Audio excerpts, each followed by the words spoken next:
La expulsó de su vida con una frialdad que todavía le quemaba la piel 5 años después. No es mío, y aunque lo fuera, no voy a arruinar mi vida por un error, dijo sin levantar la voz. Clara sintió que el aire desaparecía del lujoso despacho. El ventanal mostraba la ciudad extendiéndose como un reino que no le pertenecía. Todo era vidrio, acero y poder. Todo menos compasión. Tenía 22 años, las manos temblorosas y una prueba médica doblada en el bolso. Había ensayado ese momento cientos de veces, imaginando palabras, silencios, incluso lágrimas. Pero nada la preparó para la mirada de Alejandro Ferrer, calculadora, distante, casi aburrida. Alejandro no era cualquier hombre. Era el fundador del grupo Ferrer Holdings, invitado habitual en programas de televisión, ejemplo de éxito hecho a sí mismo. Para el mundo era intachable. Para Clara había sido su jefe.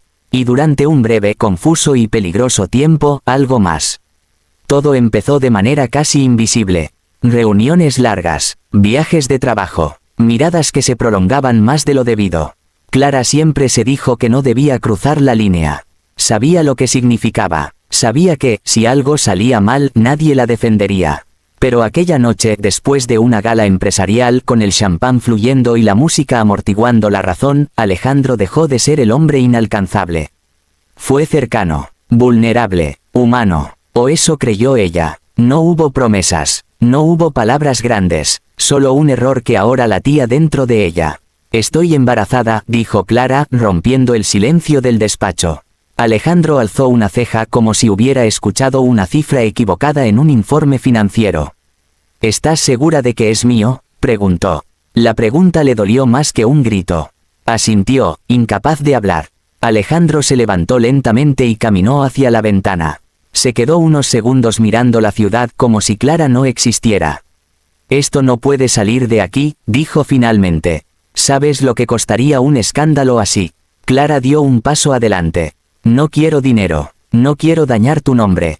Solo, necesitaba que lo supieras. Alejandro giró por fin. Pues ahora lo sé, y no va a pasar nada más. Sacó un cajón, tomó un sobre y lo dejó sobre la mesa. Hay suficiente ahí para que empieces de nuevo en otro lugar. Clara miró el sobre sin tocarlo. Eso es todo lo que vas a obtener, respondió él. Si decides continuar con esto, será bajo tu responsabilidad. Yo no existo. Las palabras fueron limpias, precisas, letales. Ella sintió una mezcla de vergüenza, rabia y miedo. Miedo real, porque Alejandro Ferrer no solo tenía dinero. Tenía abogados, contactos, influencia. Y ella no tenía nada. ¿De verdad puedes vivir con eso?, preguntó, casi en un susurro. Alejandro no dudó. Vivo con cosas peores. Clara salió del edificio con el sobre aún sobre la mesa. No tomó el dinero. No miró atrás. En el ascensor, sus piernas cedieron y tuvo que apoyarse en la pared para no caer. Esa noche lloró hasta quedarse dormida con una mano sobre el vientre. No por ella, por el niño que aún no conocía, pero que ya estaba pagando el precio de una decisión ajena. Los días siguientes fueron una caída silenciosa. Perdió el trabajo por recorte de personal. Nadie le contestó los correos. El teléfono dejó de sonar. Como si alguien hubiera borrado su nombre del sistema. Cuando intentó buscar apoyo legal, recibió advertencias veladas. Es mejor no meterse con él. Piensa en tu futuro. Hay batallas que no se ganan. A los 5 meses Clara tomó una decisión irreversible. Vendió lo poco que tenía, empacó una maleta y se fue de la ciudad. Sin despedidas, sin anuncios, sin rastro. Alejandro Ferrer leyó el último informe sobre ella semanas después. Ha abandonado la jurisdicción, cerró el archivo y siguió con su vida. Para él, el problema estaba resuelto. Pero mientras el avión despegaba, Clara apoyó la frente en la ventanilla y juró algo en silencio. No venganza, no odio, verdad, porque aunque en ese momento estaba sola, asustada y sin poder, dentro de ella crecía algo que el dinero de Alejandro jamás podría comprar. Y algún día, regresaría. 5 años pueden borrar a una persona de la superficie del mundo, o pueden convertirla en alguien imposible de ignorar. Alejandro Ferrer estaba convencido de lo primero. Para él, Clara había sido un error administrativo, una nota incómoda que se archiva y no se vuelve a abrir. En 5 años su nombre no apareció en ningún titular, ninguna demanda, ningún rumor. El silencio fue absoluto, y ese silencio lo tranquilizó. Su imperio creció, nuevas sedes, fusiones internacionales, entrevistas donde hablaba de disciplina, control y sacrificio. Decía que el éxito exigía decisiones difíciles. Nadie aplaudía más fuerte que él mismo cuando repetía esa frase. Sin embargo, algunas noches cuando el penthouse quedaba en silencio y la ciudad se apagaba poco a poco, Alejandro despertaba con el corazón acelerado. Siempre el mismo sueño. Un niño de espaldas parado al final de un pasillo que se giraba justo antes de desaparecer. Nunca veía su rostro, pero sabía que era suyo. Alejandro se decía que era estrés, culpa química, nada más. No creía en remordimientos, creía en resultados. Mientras tanto, a cientos de kilómetros de allí, Clara despertaba cada mañana antes del amanecer. No en un penthouse, sino en un pequeño apartamento con paredes delgadas y ventanas viejas. El primer sonido del día no era el tráfico, sino una voz infantil. «Mamá, ya es de día». Lucas tenía 5 años y unos ojos demasiado grandes para su cara. Observaba todo, preguntaba más de lo normal. A veces parecía entender cosas que nadie le había explicado. Clara trabajaba en una clínica privada como auxiliar administrativa durante el día y estudiaba por las noches.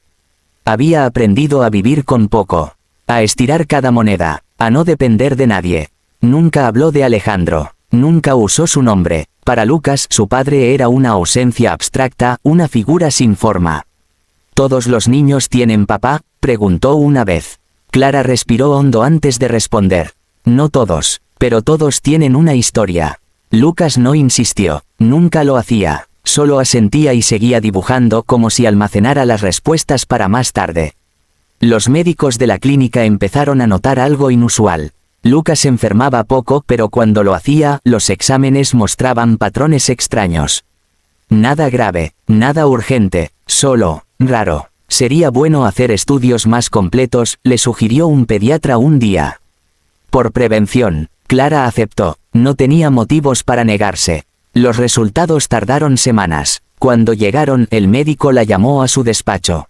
Cerró la puerta. Se acomodó las gafas. No es algo inmediato, dijo, pero hay un marcador genético que deberíamos vigilar. Clara sintió un frío recorrerle la espalda. ¿Qué significa? Significa que, si en el futuro se presenta cierta condición, necesitará un donante muy específico. Alguien de su misma línea genética. Clara entendió al instante, y por primera vez en 5 años pensó en Alejandro Ferrer. Esa noche no durmió, no por miedo, por claridad. Comprendió que el pasado no estaba muerto. Solo estaba esperando. Semanas después llegó una carta al apartamento. No tenía remitente claro, solo un sello oficial. Clara la abrió con cuidado. Era una citación judicial. El nombre del demandado hizo que sus manos temblaran. Alejandro Ferrer. El caso no tenía que ver con ella directamente. Era una investigación corporativa relacionada con una empresa fantasma creada 5 años atrás. Una empresa donde su firma aparecía como asistente legal sin que ella lo supiera. Clara buscó en una vieja caja que había jurado no volver a abrir. Allí estaban los correos, los contratos, las órdenes que había ejecutado sin saber para qué servían realmente. Todo tenía fecha, todo tenía respaldo, y todo conectaba con Alejandro.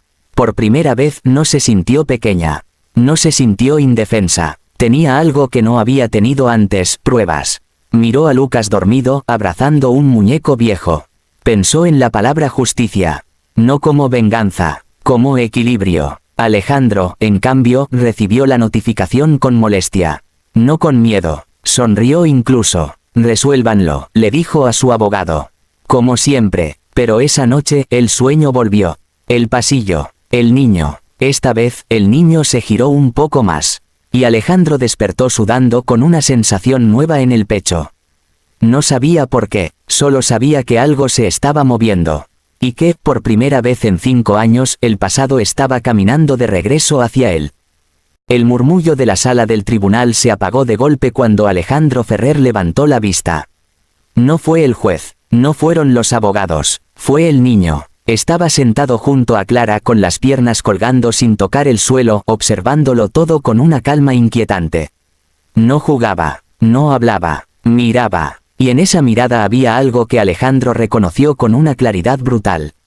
Era él, no el hombre que mostraban las revistas, sino el que había sido antes de aprender a esconderse detrás del éxito. La misma forma de fruncir el ceño al analizar algo. La misma quietud peligrosa. Por primera vez en años, Alejandro sintió que el control se le escapaba de las manos. Había llegado confiado. Demasiado. Para él, aquello era solo una audiencia más, una extensión de un caso corporativo que sus abogados resolverían como siempre. Firmas, acuerdos, silencio. Así funcionaba su mundo. Pero Clara no estaba allí como víctima. Estaba allí como alguien que había esperado el momento exacto. Se abre la sesión, anunció el juez. Las palabras resonaron como un disparo seco. El procedimiento comenzó. Fechas, números, empresas pantalla. Alejandro respondía en automático, entrenado para no mostrar fisuras. Sin embargo, cada vez que el niño se movía, cada vez que Clara respiraba hondo, algo dentro de él se tensaba. Que se identifiquen las partes, ordenó el juez. Clara se puso de pie. Mi nombre es Clara Morales.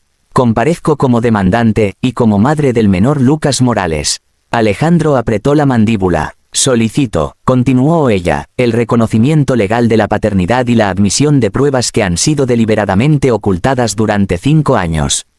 El abogado de Alejandro se levantó de inmediato. Objeción. Esta audiencia no trata asuntos personales. El juez no se inmutó. He revisado la documentación previa. La solicitud es procedente. Continúe. Alejandro giró lentamente hacia Clara. Sus miradas se cruzaron. No había rencor en los ojos de ella. Tampoco miedo. Solo una calma firme que lo inquietó más que cualquier amenaza. Usted me dijo que nadie me creería, dijo Clara. Que yo no tenía poder. Y tenía razón, entonces. El abogado de Clara entregó una carpeta gruesa al juez. No era una simple prueba. Era un mapa completo del pasado. Correos electrónicos con fechas precisas. Autorizaciones firmadas por Alejandro. Empresas creadas con nombres genéricos usadas para desviar responsabilidades. Alejandro reconoció su firma en el acto. Un sudor frío le recorrió la espalda. Además, continuó el abogado, solicitamos la incorporación de un informe médico confidencial del señor Ferrer, ocultado de manera intencional y relevante para este caso. Alejandro se levantó bruscamente. Eso es inadmisible. Es información privada. También es información verdadera, respondió el juez. Y este tribunal decide su pertinencia. Clara dio un paso adelante. Su voz no tembló. Hace 5 años me echó embarazada sin piedad. Me ofreció dinero para desaparecer. Me dijo que mi hijo no existía para usted. Yo acepté irme. No lo denuncié. No hablé. No pedí nada. Alejandro sintió una punzada inesperada. No de culpa. De memoria. Recordó el sobre la mesa. La puerta cerrándose, el alivio. Pero la verdad no desaparece, continuó Clara. Solo espera. El juez abrió el informe médico. Lo leyó en silencio. Su expresión se endureció. Según este documento, leyó finalmente, el señor Ferrer padece una condición genética hereditaria que, de avanzar, requerirá un trasplante altamente específico. Confirma la defensa la autenticidad del informe. El abogado de Alejandro dudó una fracción de segundo. Sí, su señoría. Ese segundo fue suficiente. Clara se acercó un poco más. No al juez, a Alejandro. Mi hijo es compatible. El silencio fue absoluto. Nadie tosió, nadie se movió. Incluso el aire parecía haberse detenido. Alejandro miró al niño. Lucas lo observó de vuelta con curiosidad tranquila, sin saber quién era aquel hombre elegante que ahora parecía tan frágil. No volví por venganza, dijo Clara. No necesito verlo caer. Volví porque mi hijo tiene derecho a saber quién es su padre, y porque usted tendrá que aprender algo que nunca aprendió en los negocios. Alejandro tragó saliva. Que hay cosas, continuó ella, que no se compran. Ni con dinero, ni con poder. El juez cerró la carpeta lentamente. Este tribunal ordena una prueba de paternidad inmediata. Asimismo, se inicia el proceso de reconocimiento legal del menor y se abre una investigación por ocultación de información relevante. El martillo golpeó la mesa. Alejandro no reaccionó. Por primera vez en su vida no tenía una estrategia clara. No había plan B, no había llamada que pudiera hacer para borrar lo que acababa de suceder. Mientras la sala comenzaba a vaciarse, Clara se agachó frente a Lucas. ¿Nos vamos?, preguntó él. Sí, respondió ella. Ya terminamos aquí. Lucas se levantó y pasó junto a Alejandro. Se detuvo un segundo. Lo miró con atención como si algo dentro de él intentara resolver un rompecabezas invisible. Mamá, susurró, ese señor se parece un poco a mí. Clara cerró los ojos un instante. Lo sé, dijo. Algún día lo entenderás todo. Salieron de la sala sin mirar atrás. Alejandro se quedó de pie, rodeado de abogados que hablaban, teléfonos vibrando, agendas reorganizándose. Nada de eso importaba. Todo sonaba lejano. Por primera vez entendió el verdadero costo de lo que había hecho 5 años atrás. No era un escándalo, no era dinero, no era su reputación, era el tiempo perdido, era un hijo que no lo necesitaba, era una verdad que ya no podía controlar. Y mientras las puertas del tribunal se cerraban, Alejandro Ferrer comprendió algo que jamás había aprendido en la cima del poder. Algunas decisiones te persiguen en silencio, hasta que regresan caminando, mirándote a los ojos. Y ya no hay forma de huir.